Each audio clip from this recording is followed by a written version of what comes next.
राजा दशरथ ने राजकुमारों, उनकी पत्नियों, ऋषि महर्षियों, मंत्रियों एवं परिजनों के साथ अयोध्या के लिए प्रस्थान किया।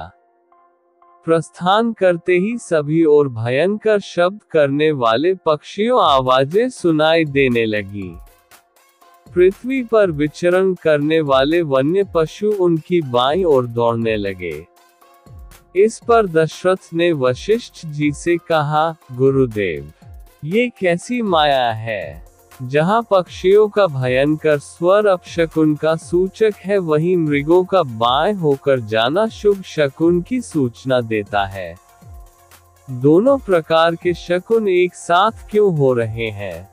महाराज दशरथ के इस प्रश्न के उत्तर में वशिष्ठ जी बोले, पक्षियों के भयंकर ध्वनि से ज्ञात होता है कि कोई भय उत्पन्न करने वाली घटना घटने वाली है, और मृग आदि पशुओं के इस प्रकार जाने से पता चलता है कि वह भयानक घटना सरलता से शांत हो जाएगी।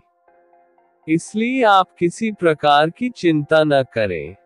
ये वार्तालाप अभी चल ही रहा था कि बड़े जोरों की आंधी आए, परिणाम स्वरूप वृक्ष पृथ्वी पर गिरने लगे। तभी राजा दशरथ को भृगुकुल के ऋषि परशुराम दृष्टिगत हुए। उनकी वेशभूषा बड़ी भयंकर थी। बड़ी बड़ी जटाएं उनके तेजस्वी मुख पर बिखरी हुई थी, नेत्रों में क्रोध की लालिमा थी। कंधे पर कठोर फरसा और हाथों में धनुष बाण थे। ऋषियों ने आगे बढ़कर उनका स्वागत किया, और इस स्वागत को स्वीकार करने के उपरांत वे श्री रामचंद्र से बोले, दशरथ नंदन राम, हमें ज्ञात हुआ है कि तुम बड़े पराक्रमी हो और तुमने शिव जी के धनुष को भंग कर दिया है, और इस प्रकार तुमने अपूर्व ख्याति प्राप्त की है। मैं तुम्हारे लिए एक और अच्छा धनुष लाया हूँ। ये धनुष साधारण नहीं है, बल्कि जमदग्नि कुमार परशुराम का है। इस पर बाण चढ़ाकर तुम अपने शौर्य का परिचय दो। तुम्हारे बल और शौर्य को देखने के पश्चात मैं तुमसे द्वंद्व युद्ध करूंगा। परशुराम की बात सुनकर राजा दशरथ विनीत स्वर में बोले, भगवान, आप वेदविद स्वाध्यायी ब्राह्मण हैं।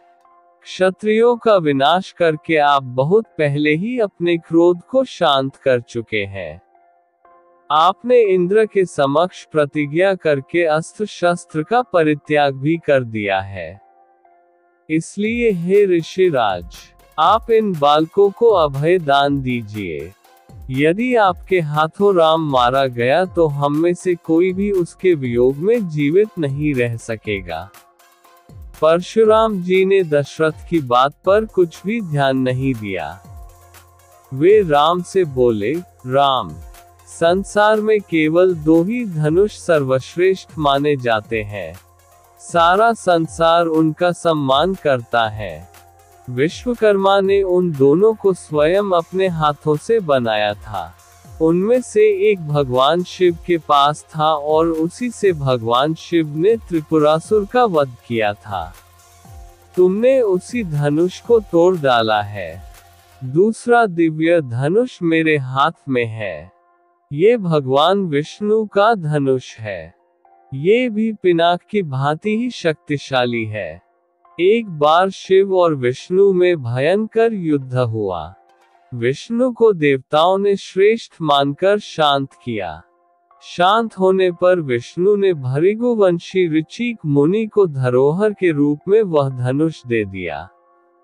अपने पूर्व पुरुषों से यह धनुष मुझे प्राप्त हुआ है।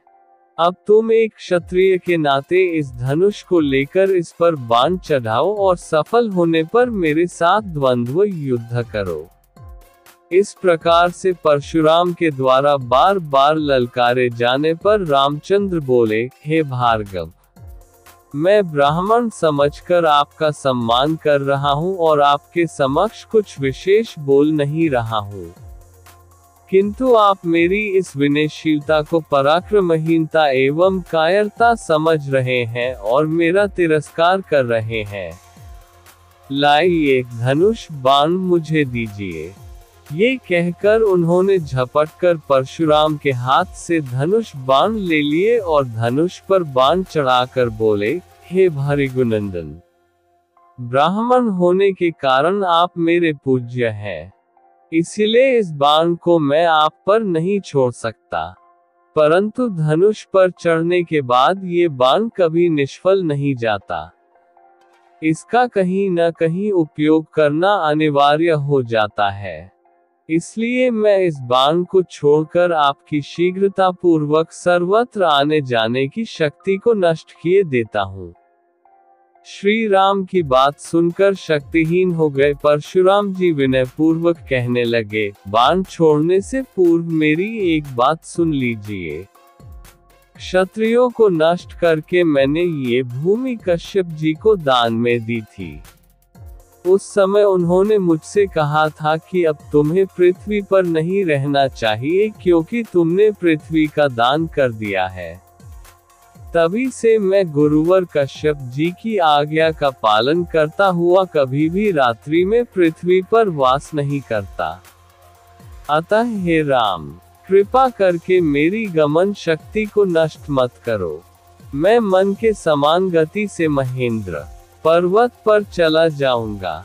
मुझे ज्ञात है कि इस बाण का प्रयोग निष्फल नहीं जाता, इसलिए आप इस बाण के द्वारा उन अनुपम लोकों को नष्ट कर दे जिन पर मैंने अपनी तपस्या से विजय प्राप्त की है।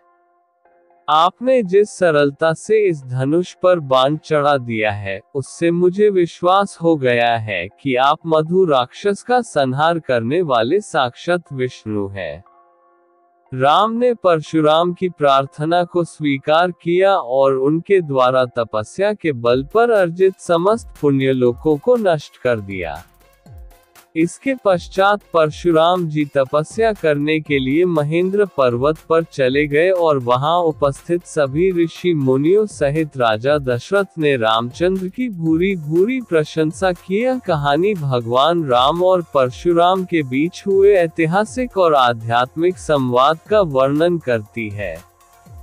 राजा दशरथ अयोध्या लौटते समय अपशकुन और शुभ शकुन दोनों का अनुभव करते हैं, जो किसी आगामी घटना का संकेत देते हैं। इसी दौरान ऋषि परशुराम का आगमन होता है, जिनकी उपस्थिति और शक्ति से सब प्रभावित होते हैं। परशुराम, जो भगवान विष्णु का धनुष लेकर आए थे, श्री राम को चुनौती देते हैं कि वे इस धनुष पर बाण चढ़ाकर अपनी वीरता सिद्ध करें। श्री राम परशुराम के हाथ से धनुष लेकर उस पर बाण चढ़ा देते हैं और परशुराम को बतलाते हैं कि बाण का प्रयोग निष्फल नहीं हो सकता। इस पर परशुराम उन्हें विनम्रता से अपनी शक्तियों को बनाए रखने की विनती करते हैं।